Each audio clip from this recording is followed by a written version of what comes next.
What's up, guys? Happy Friday. We're going live here to talk about the top trends and tips to look out for in e-commerce for 2023. Gonna post a topic here. What's up? 2023 e-commerce trends. Just gonna pin this topic. E-commerce trends. Boom. Let's pin that. And I saw Collin's request here. Let's see. Pal, accept. Let's do this.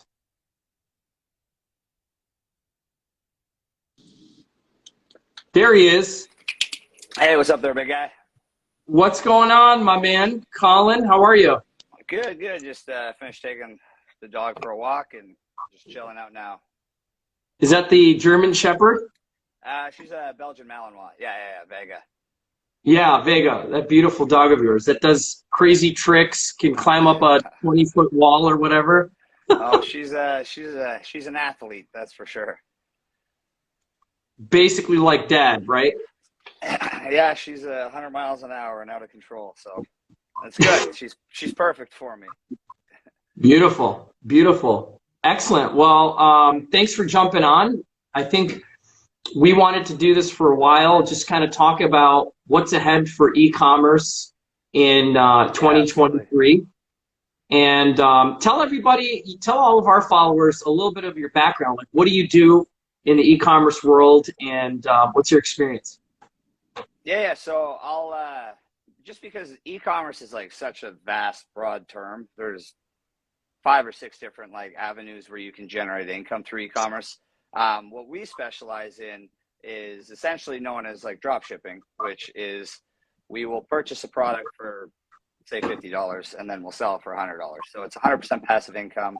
Drop shipping mitigates a lot of the risks of e-commerce. I'll just kind of break it into 2 avenues. Sure. There's kind of drop shipping, and then there's where you purchase all the inventory. So say direct to consumer e-commerce, like if you were Gymshark, the big global apparel company, they create their own products, they make it all, and then they distribute it. Now there's a lot more profit margins in that, but there's also more risk in it if you don't sell that inventory, or if you're purchasing products say from overseas or something like that and then flipping them and selling them on Shopify or Facebook Marketplace or whatever it may be. So there's kind of 2, like I'll answer both questions that you asked me from both perspectives, but what we specialize in is known as third-party drop shipping. So we sell on Walmart and Amazon. We sell American-made products, or I shouldn't say American-made products. They're American distributed products all over through America. So we build Walmart and Amazon stores for our clients, and then we run them. We do all the drop shipping, all the fulfillment, all the orders, the returns, everything. So it's 100% passive income for our clients. But that's the business model we chose just because it's a lot more safe. It's like 95% safe. There's only really 2 risks with it, and we mitigated them as much as possible. But yeah, that's essentially what we do at We Awesome. Do Ecom for you. Awesome. And how long have you been doing that? I've been doing e-commerce for a couple of years. And my business partner, Scott, he's been doing it for 4 or 5 years. And then we just kind of created the company about 18 months ago. And we grew rapidly, expand. We did over $12 million in sales in like our first year. We have over 200 clients now. And yeah, we manage and run and operate all their e-commerce stores. So it was good. I kind of got into it last March, I think, is when I got involved and kind of took over all the marketing, and we kind of started growing and scaling rapidly. Awesome. Well, for everybody who's joining this live, or if you watch it later, we plan to record this and post it for YouTube. But we want to just hit like sort of the top 5, trends and issues and things that people should be looking out for in 2023. And I want to preface that by saying that most of us in the e-commerce world, you and I included, we kind of know the trends of what's going on, and obviously what's looking ahead into 2023 into what might be a recession and I think Everybody's it's saying, very possible. yeah, no, it's imminent, I think, and people are kind of scratching their heads if you're not, awake and you're not paying attention to the market indicators, then you might be in for a surprise. But in our world, I think that people are this is going to be the year of the side hustle. I feel like 2023 is going to be the year of the side hustle, the year to build passive income, hold cash and invest in the things that are going to bring you income and bring you return. So I feel like this is a good time to have this conversation. And Yeah, I want to absolutely. I agree 100% with you. yeah, and I want to kick off the conversation and just ask about what you think about building a brand for 2023, heading into 2023, versus just trying to off a product as quick as you can. What are the pros and cons? Is it better to build a brand? Should people be investing in branding and content strategy around brands? It all kind of depends. You can answer it in two different ways. It depends like what you want to do ultimately. If you just want to buy a bunch of products and then flip them and sell them and like not really have a brand, you can do that. You can make money doing that, but it's not a very feasible long-term goal. So if you're looking to build like an e-commerce brand, say an apparel company or whatever it may be, I'll only speak for me and what I've done personally in business. And I've paid some very knowledgeable people, Tony Robbins, Andy Frisella, Ed Milet, and I've kind of gathered information from them. If you can't build a brand around your product, build the brand around yourself. And Right. essentially, what I've done, I've always followed to build my own personal brand. And I've been very lucky that pretty much any business I have, I was in the legal space. I was selling mass torts with my legal marketing company. And I bring in a lot of clientele just because I've built a brand around myself that you can trust me. You can ask anyone. You can ask all my followers. There isn't anyone out there that I've fucked over or anything. So that's how I've always built my brand. I've built it around providing as much value to the clients and also getting the same back to myself. And that kind of falls into our business model with e-commerce, because the more money we make for our clients, we do a 50-50 profit split with our clients, the more money we make. So it's a win-win for both people. So we're incentivized to make our clients more money, and in turn, we make more money. And I've done that just around my personal brand because I own multiple different companies. So, but if you just own like a company, if you're starting, say, an apparel company or something like that, build it around the company. But if it's just a product, it's kind of hard to build, unless it's like a really cool product. It's hard to build like a brand around it. And then you'll start have to bring in other products and then creating a brand around multiple products. But if it's just kind of like a one-off thing, I always say build it around the brand. And if you can't build it around the brand, you become the brand yourself and then build your own brand. That's how I've always done business, and it's worked well for me. And that's what I always recommend to people.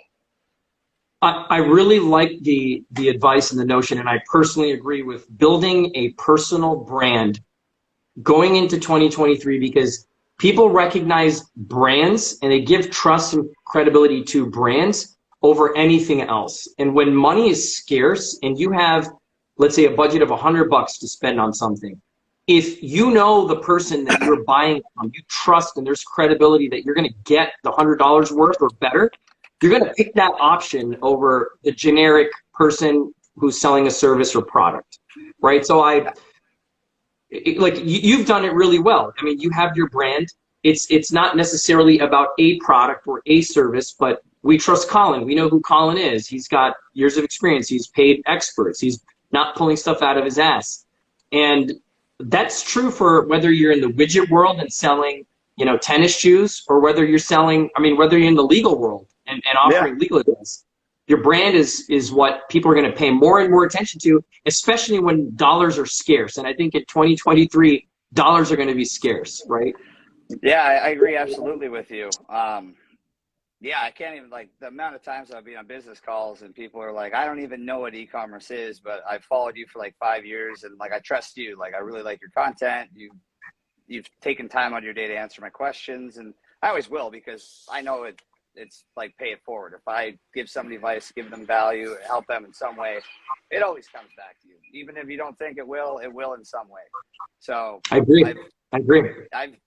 yeah, I'm very grateful for the brand that I've made. I'm not fucking pumping my own tires or anything, but I'm just saying, do the same for yourself. Just be somebody of moral and character and value, and provide value to others. That's all they need, because at the end of the day, when people are buying a service, a product, whatever it may be, they're going to choose you. You can find a million people that can solve the problem, but at the end of the day, they're going to choose the person that they like. That's just how business is. So That's right. find a product that solves a problem or gives somebody something, a feeling, a notion, or whatever it may be, and then build the brand around you or the product, and like have that be the deciding factor why they choose your company or you as a brand to go with. Collin, let me jump to marketing trends for e-commerce people in 2023. You do amazing work with your content. It's about you. It's about your personal brand. But what are your thoughts on how to leverage content marketing moving into 2023? What do you think is going to work or be a hotter commodity than it is this year? Yeah, I'll touch on it just by saying, like, even Facebook, like paying advertising, I've noticed, I paid for some advertising today, and I noticed that I'm getting more reach, and that's telling me that more people are spending less money on ad because money might be getting tight or whatever it may be. So Facebook and Instagram is providing more audience for like your dollar, to say.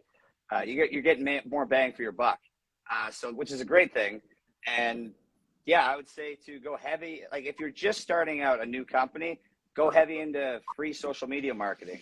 Maybe have some small lead magnets that you can generate emails, and then you can create a greater email list, and you can start marketing through that. There's a million different ways to save money while you're starting out a company, and do it smart and strategically. So I always say, first start with social media marketing because it's free, and then start finding little things like lead magnets where you can give them, I don't know, a $10 off gift card for whatever your product may be. Say it's a basketball net or something like that. I don't know. But yeah, start off with the simple things that you generate a lot of traction and a lot of audience and eyes on your product. And then once you kind of get to a point and you're generating revenue, then you can start looking into paid advertising and stuff like that. And then maybe paying social media influencers to market and et cetera. So yeah, I think literally, it's not even 2023. It's every year. Social media marketing, internet marketing, SEO, search engine optimization. Those are going to be your biggest catalysts for generating more income and bringing more clients in or buyers. And I feel like sort of the theme going into 2023, and along the lines of what you talked about building your personal brand, is content marketing versus paid advertising. Content marketing is still so underrated. Because right, like it's free. It's free. You just need one of these, right? Which everybody has. You don't need anything fancy. You need to then build an audience, right? Somebody who's going to care about your product or service. In fact, use it as an opportunity to tell people about the issue or the need in the market and how you fill that need, right? And it's 100% free. And then you learn a little bit, right? You don't need to hire an expert to do content marketing right out of the gate. You can learn the quick and dirty tools right off the gate, right? Instagram, TikTok. Do you have any thoughts on TikTok? Do you use TikTok to market or promote opportunities? I don't myself, and do as I say, don't do as I do. I should be on it, and I should be like doing it more, but I hate shooting content. So, and I've been trying to put out more TikTok content, but TikTok's where it's at, because right now where TikTok is like where Instagram was in like 2014. I think it's on the verge of them starting to manipulate the algorithm, and you're not going to get that chronological. If you have 100,000 followers, all 100,000 see your posts. I think they're getting to a point where they're making enough money, and they're going to start like manipulating the algorithm, so you have to pay them, so people start seeing your posts and stuff like that. But take advantage of it as fast as you can, because I wish we could go back to the old Instagram where all of your followers saw everything. Like, it was so much easier, so much better, so much cheaper. But yeah, I always say go heavy into TikTok first. Then you can just batch that content from TikTok and just put it into Facebook, Instagram, YouTube, whatever, Snapchat, whatever other platforms you want. And it's interesting because like our law firm, like we do a lot of content marketing. We do all content marketing. We do zero paid ads, and we test a lot, right? So I have my personal Instagram, which I just use to dick around. Then we have the firm one, which is the serious stuff. We're on LinkedIn, we're on TikTok, we're on YouTube, we're on Facebook, we're on Twitter. And so I'll test. I'll tell my marketing person, hey, Autumn, try this, see how it reacts. And then we kind of use that to then build our audience based on the responses that we get. And the great thing, what I've noticed, if you're paying attention, is short form content is king, right? TikTok is the king of short form content. It's because people's attention spans are like of that of a goldfish. You got about 3 seconds to hook somebody in with something. Yeah. Kai says 0 paid ads is wild. That's great for organic increase in testing. Yeah, I agree. And the cool thing about it is now YouTube and Facebook and now Twitter, they're going to be competing for eyeballs in the same way that TikTok is. So they're like, dude, we need to push YouTube Shorts. So YouTube has invested millions of dollars to push YouTube Shorts, which is now allowing you to do viral content marketing. So if you can have 10 good YouTube Shorts, 10 minutes, 20 minutes tops, you're king, right? And everybody's competing to get the user's attention, and they want to be the platform for short form content. So I agree. I think the moral of the story going into 2023 is short form content is king. Keep it simple. You can do it yourself. You don't need to pay a bunch of, you don't need to blow a bunch of money on paid ads. See what works, and go from there. Yeah, absolutely. Like I always say, like try to keep your videos as short as possible and cram as much value and like information into the video as you can while still retaining the attention. I know it sounds difficult, but it's not that difficult. But if you sit down and like you look at your content, you're like, okay, I could take this out, I could word it this way, and you start figuring it out yourself, and you can save yourself hundreds of thousands of dollars in like advertising and time and paying other people to do it. Yeah, I agree 100%. So here's something that's interesting. I think 2023 is also going to be the year of building an audience. I mean, I guess you could say, well, you're always building an audience, but I think people are going to have, like you said, shorter attention spans. And when I have a channel, like on my law firm channel, people have an expectation that, okay, you've established your brand. Now show me your value by telling me stuff that's within your niche, right? So what do you think about building an audience? Like, creating content is specific for an audience. Has that worked for you?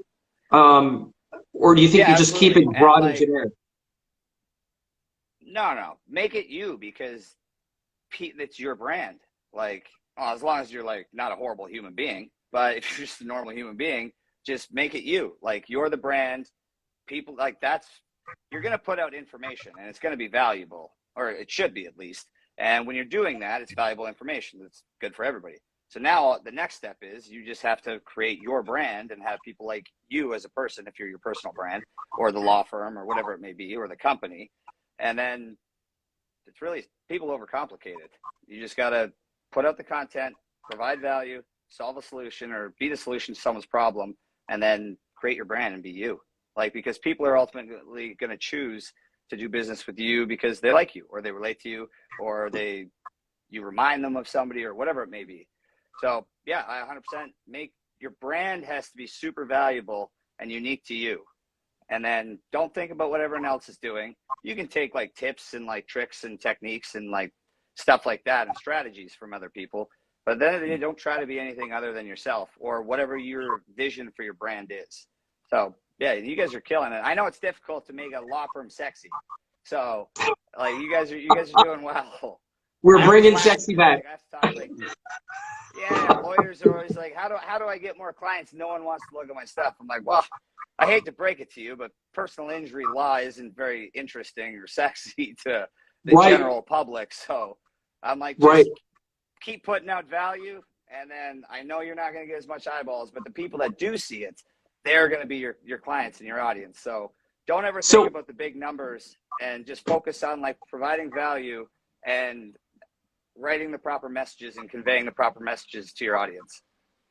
So there was a question which is exactly literally on my bullet point of the next topic within the trends of 2023. So Jay Burgess 92, I think that's a she, and I apologize if I get that wrong, asked, do you think inflation will bring problem? And sorry, it's really, the picture is really small. Okay, awesome. So Yeah. Tell me what you think of what's going to happen with inflation, where prices are at. How is this going to impact e-commerce on consumer goods? It will have an impact. I obviously that's just a mathematical equation, but I don't think it's going to impact as much as people think, because at the end of the day, I should say it all depends on what you're selling. I can only speak from our standpoint because we typically stay in the niche markets of like home and garden supplies, household supplies, pet supplies, gym equipment, because they have the greatest return on investment, greatest profit margins, and they also have the greatest return on not having returns. They don't get returned. Nobody returns dog toys. Nobody returns fertilizer and stuff like that. So that's the niche market we stick into. But I can't speak for all niche markets, actually. So it all depends on the product that you're selling and how you're marketing it. But at the end of the day, I don't think it's going to be a big issue because everything is going towards e-commerce. E-commerce had $5.4 or $5.3 trillion with a T in 2021, and it's expected to hit $8.6 trillion in 2026. And I think that things with like voice ordering, like, you know how you can speak to Alexa, order me a boombox or whatever it may be, like an AI automation, I think it's going to drastically change. I think everything pretty much in the world is going to go towards e-commerce. So e-commerce has had 800% growth in the last 2 years. So I don't foresee it like going anywhere. If you're getting into the e-commerce space, I think it's an amazing investment. Yeah, I think that because of what happened with COVID and quarantine, we had, and this is unprecedented, in a 2-year time period, the economic spikes and sort of the multiplication factor of the curve in demand for e-commerce, what should have happened in 10 years in terms of demand and infrastructure building, happened in 2 years. So basically what that means is the numbers that you just threw out, it would have normally taken 10 years to scale. But we had this exceptional arc in growth because of COVID, people staying home, people not wanting to go out to buy stuff. I mean, even restaurants, right? Most people are now just buying stuff to go and for delivery, Uber Eats, whatever, even though they used to walk to the store and get it because it's that convenience and speed factor. Yeah, absolutely. And like, you can even talk about it from a lawyer standpoint. Like, you guys, like all the firms went virtual. So I would assume that you guys are probably doing more business because people are able to work faster, 100%. like, yeah, save time. Like, the whole world changed. And like, as shitty as COVID was, it also changed. Like, if you're a business owner and you're looking to invest in certain businesses, it was an amazing thing. We wouldn't have done how well we did had we started business in 2019. I think we would have been very successful, but like not as successful as we were in, say, 2021 due to COVID and stuff. So same with the law. I know all the law firms, like all the lawyers, like getting to stay home and not having to like dress up and stuff like that and drive into work and go to the law firms. So yeah, I think it's an amazing thing, and it won't ever go back. So that's why I focused on growing and expanding our businesses. Like we specialize in we do a 2-step drop shipping process. So we purchased a warehouse because, like I was saying, with our business model, there's really only one risk, and it's if you have too many returns. Walmart and Amazon may flag you, and then they suspend your store, and it's a pain in the ass for like a month. But we eliminated that risk by purchasing a warehouse, and then we have all the products sent there, and then we package and label, and we send them out ourselves. But we invested in that because I think that e-commerce is I know e-commerce is only going to grow and expand. Well, something else just to nail this home on inflation, right? So anytime you have an economic inflationary period, people spend less money on discretionary goods. And what's interesting is you mentioned like one of the product categories that you cover is gym and fitness equipment. And what's really interesting is I think at one point that product category used to be like non-essential and non-necessary. But I think with COVID and physical health and mental health going down the tube, physical fitness is now an essential. Like people look at that and they're willing to spend the extra dollar to buy healthier food or a product they can use at home, whether it's, jump ropes, a punching bag, whatever it is. I feel Yeah. like those products will actually survive in inflationary periods, at least for 2023. That's what I think. Yeah, same with like home and garden, household supplies, toilet paper, toiletries, stuff like that, towels. People are always going to need them. That's why I was like, I don't want to speak too much on this because you could have a product that people aren't going to buy. Like maybe they want to buy those fidget spinner things. They're not going to pay $20 for one of those anymore during a recession. So it all kind of depends on your product. But yeah, I agree 100%. So yeah, don't quote me on that. I'm just kind of speaking on like our Yeah. businesses. But if you have a product that is kind of like people would spend disposable income on, yeah, you probably will be affected by it.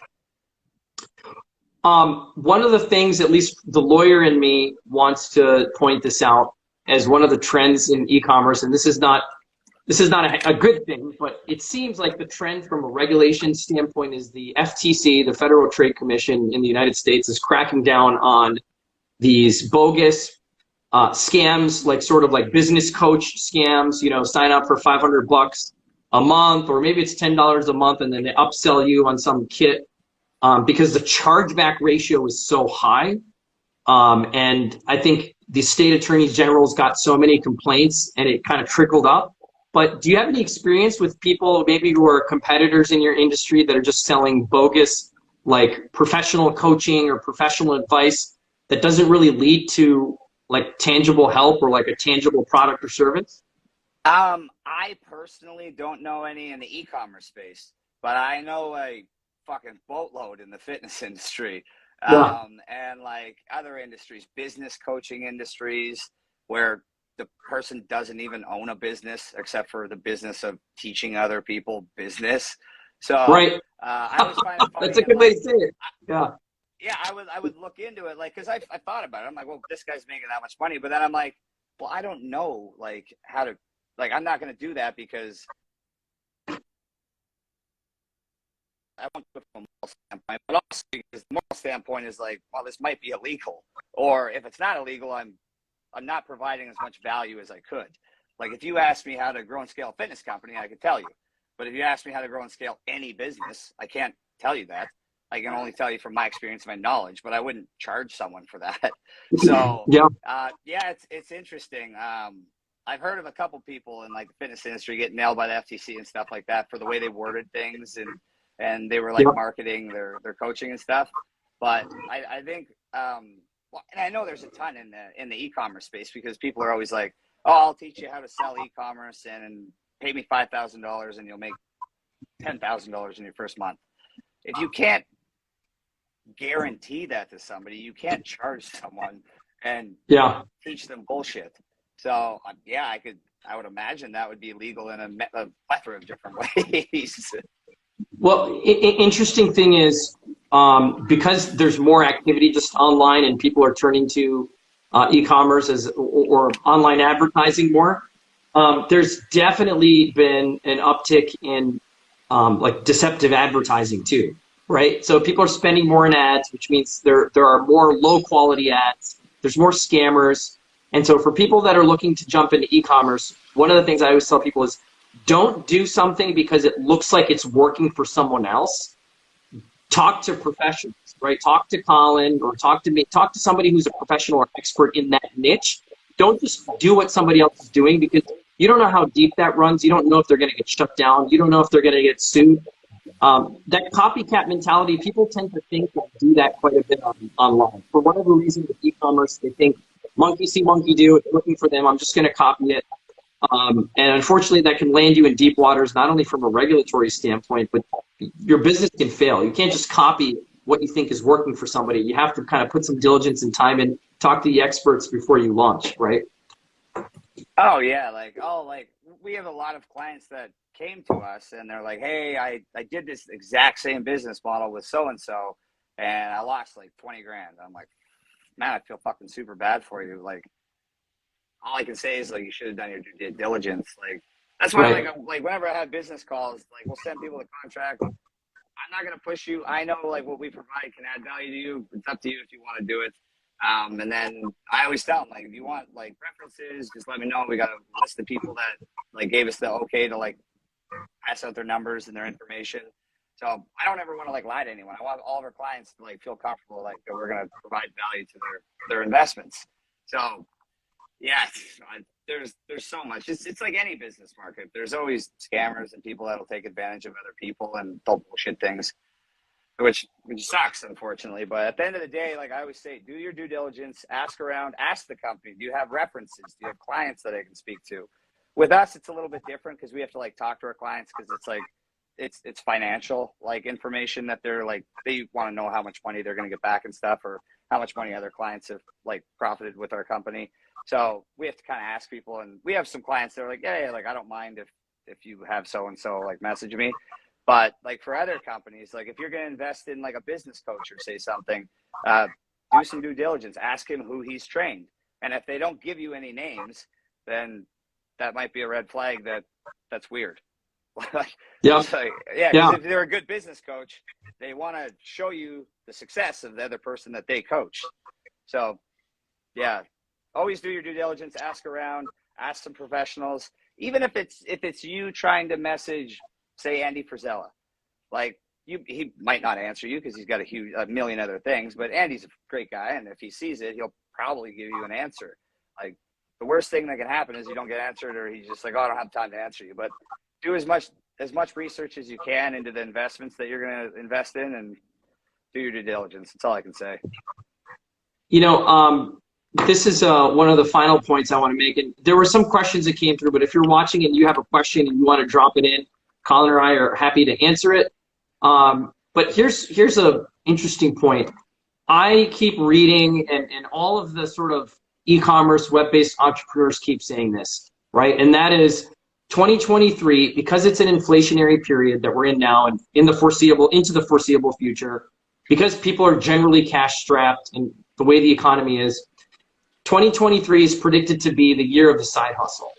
Meaning, if you're not doing it now, if you've thought about it, you need to double down on the plan, build a side hustle, or what I always say, if you're doing something right, it's working, double down and focus on that, right? But what are your thoughts on the side hustle? I mean, can somebody build out an e-commerce store passively as a side hustle, or is that like a full-time thing?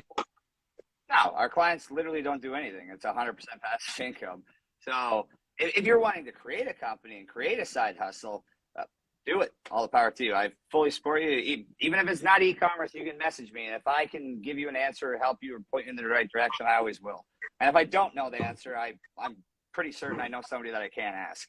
But like with our business model, no, it's 100% passive income. Our clients don't even need to do anything. Like we handle everything from setting up the LLC, the EIN, tax exemption, W-9, DUNS number, applying to Walmart and Amazon, setting up the stores. We select the products, we sell the products, we do the returns. So no, our clients don't do anything. It's an amazing passive income investment if you're interested in generating passive income or free money. But if you want to create a side hustle, fucking do it every day, all day. If you fail, you fail. You still got your job to go back to. Nothing changed. So I'm 100% down with side hustles. I think that 2023 will be a big year for it because people are going to be feeling the effects of the recession. So invest in passive income, invest in yourself, create a side hustle, follow one of your passions. I think you're 100% right. My one precaution to people is somewhat of a business, also a legal caution is be wary of the scams, and if anything seems like it's too good to be true, it probably is. People that ask for like huge deposits and there's nothing to show for, like, oh, I'm going to guarantee you, a 10x return. I see these things all the time. I have clients who get mixed up in some of these things, and it's just like, if it sounds too good to be true, it probably is. And if you're trying to develop your own business and your own side hustle, there's no need to come up with massive amounts of capital, right? You don't necessarily even need $10,000 to start. It just depends. And in the situation that you described, drop shipping, you're not even paying for inventory in that model, right? So that's why the risk is significantly less. Yeah, like the love of me growing and scaling businesses is to see how cheap I can create a successful company. Like that is what makes me so fired up. Yeah. Like my buddy, he created this idea He's a Navy SEAL. He was my buddy that I was just at his wedding. He has this amazing idea. I won't discuss it because it's a good fucking idea. And he's like, well, how much money do you think I would need to like get this up and running? Like $100,000, $200,000. I was like, dude, if this was me, I'm like, I could get this fucking making $50,000 with probably zero investment. Now you might have to invest in the product of the stuff, but like, I'm like, no. People overcomplicate everything. You can do so much free with social media marketing, just asking, creating friendships, networking. Like networking is such a superpower. Like the amount of business I've done, the amount of help I've had just from like drinking at a bar and bullshitting with a guy. And I find out that he has a packaging and labeling company. I'm like, boom, just saved myself $50,000 by going through him. Like so powerful. So like, no, that's what I like about business is seeing how cheap I can like, how much progress I can make for as little like money invested into the company. But three letters. Like you can 3 letters, ROI. I mean, that's the game, right? Always. Your ROI is going to be bigger if you don't spend money. And if you can figure out how to spend as little money as possible, you're going to make more money. Well, if people have questions for you, how do they get a hold of you? Just DM you on your Instagram? Absolutely. I'm always on Instagram. Just shoot me a DM. Even if it's not about e-commerce, it's about business. I'll do my best to answer it. And if I can't answer it, I'm sure I know somebody that can, and I'll point in the right direction. So shoot me a DM, anyone that's in here watching. We're always shooting DMs back and forth. You and I. We've known each other for a few years now, so it's hard to believe how fast time has gone. Yeah, probably. I think I guess. Yeah. Yep. And the other cool thing about e-commerce, you do it from anywhere, right? You got your laptop, you've got a phone. I know you bounce around quite a bit. You're all over the place. You're in Mexico, you're in Canada, you're in LA, or Europe, wherever you are. You're constantly on the go. Yeah. I like coming to Mexico for the winters, and then I was in Nashville like last summer, or 2 summers ago. Sorry. This past summer, I was in Medellin, Colombia. It's the beauty of working online and e-commerce. You can literally work from anywhere in the world, unless you're doing like unless you have inventory like FBA, or sorry, not FBA, but direct to consumer. But yeah, you can pretty much work anywhere in the world. And yeah, I just work from my computer. Excellent. Well, Collin, any last words before we part ways here on 2023? What people should be focusing on e-commerce wise?